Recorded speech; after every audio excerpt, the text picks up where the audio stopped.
मेरी बातें समझ में आ गई होंगी आपको ना। इलेक्ट्रिसिटी में ये आप जरा बिना इसके तो नई किताबों में ये कहीं नहीं दिख रहा है, घर जाकर के जरा आप देख लीजिएगा अपने सिलेबस में, इन्होंने नहीं दिया है, नई पब्लिशर ने, लेकिन मैं करा रहा हूँ। मुझे जो लगता है बिना इसके कुछ नहीं हो सकता। इसका रीजन में कभी कभी हम कहते हैं कि हमारा बिजली का बिल इतना आ गया, ये बिजली का एक जनरल अवेयरनेस के लिए भी मैं करवा रहा हूँ और ये डेफिनेटली होगा आपका। And the topic of this one is known as electric power. क्या इलेक्ट्रिक पावर आपके पास है? हाँ है ना? नहीं है? क्या चीज?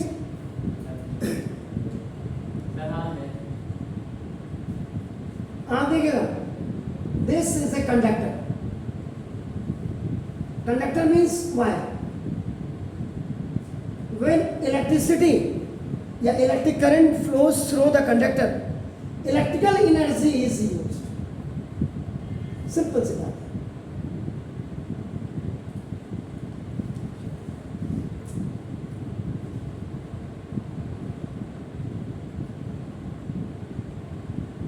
आप सिंपल देखो, ये फैन चल रहा है, ये मैंने बंद कर दिया। When I have stopped this, सबका नाम स्टॉप कैसे किया मैंने? When I have switch off this, switch off कर दिया, इसका मतलब क्या हो गया? द फ्लो ऑफ इलेक्ट्रिसिटी या इलेक्ट्रिक करंट इज स्टॉप। रुक गया, तो इसका मतलब आपका इलेक्ट्रिक एनर्जी आपकी यूज नहीं हो रही। अब आपने जैसे इसको ऑन किया, you have switch on this, तो स्विच ऑन करने के बाद इसका मतलब इलेक्ट्रिसिटी आपका गई, इलेक्ट्रिक करंट उसमें गया, इलेक्ट्रिक करंट उसमें गया, तो ये पंखा जो चल रहा है, तो what is the meaning of का दिस फैन इज ऑपरेटिंग, इसका मतलब electrical energy is used up. Electrical energy इसमें यूज अप हो रही, तो इसका मतलब the current is doing work. Simple सी बात है, the current is doing work.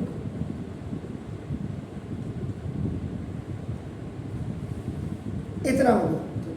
अब इसकी अगर डेफिनेशन अकॉर्डिंग टू, अगर आप सिंपल देखें, अगर if any child is writing this current is doing work is the definition of the electrical power, तो भी टीचर को मार्क्स दे देना चाहिए।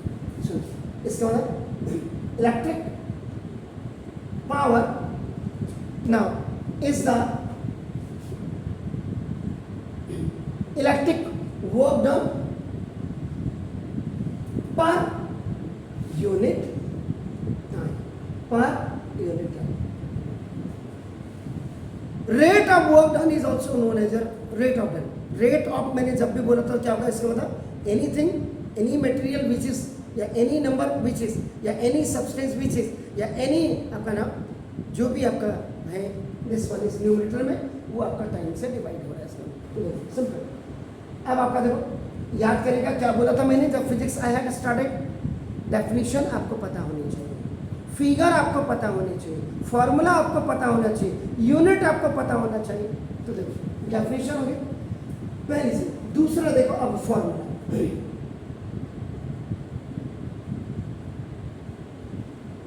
आपका देखो पावर बहुत जल्दी आपका होता है, ये पावर का मतलब ये एक्चुअल में वो पावर नहीं है जो कैप्सूल खा करके आप, ये इलेक्ट्रिक पावर है। Electric power is equal to आपका क्या हुआ, this is the work done over time. Electric power को आप डिनोट करेंगे P से देखिए, तो P is equal to W upon T। अब आपका नाम यूनिट ऑफ पावर, जिसको आप SI लिखते तो ठीक रहेगा।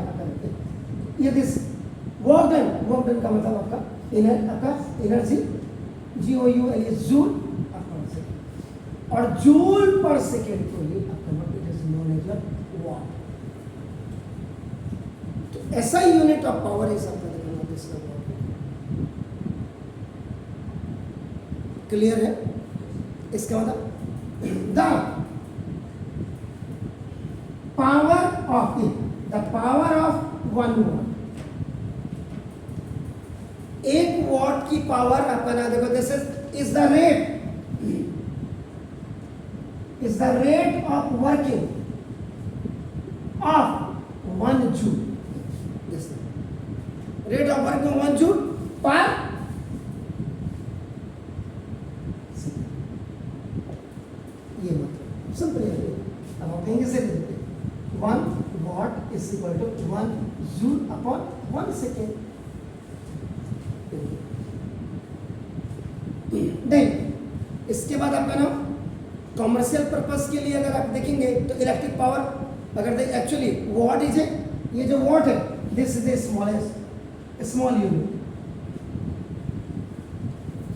और जो आपकी कॉमर्शियल यूनिट होगी, कॉमर्शियल यूनिट होती है किलो वॉट।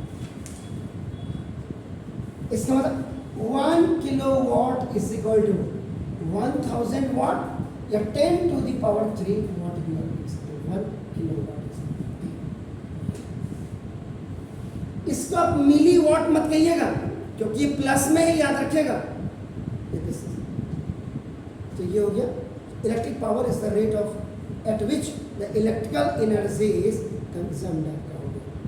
दूसरे शब्दों में आप क्या कह सकते हैं, electric power is the electrical energy consumed पर सेकेंड। ये हो गया, इसको करिए, फिर उसके बाद में आगे बढ़ता हूँ।